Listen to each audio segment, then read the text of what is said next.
Matt, I think Matt replaced the motor in this thing whenever he took it back with him, cleaned it up.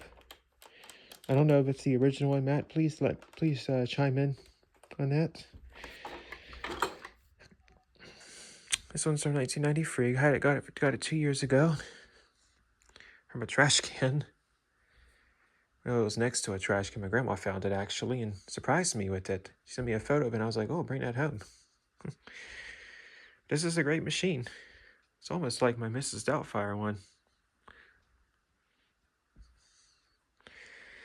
This will be my last Elite selection for tonight as I have other things to do. So every night this week I'm going to try to do a new Elite if I can. We'll do 3 a night at least. Just stay tuned.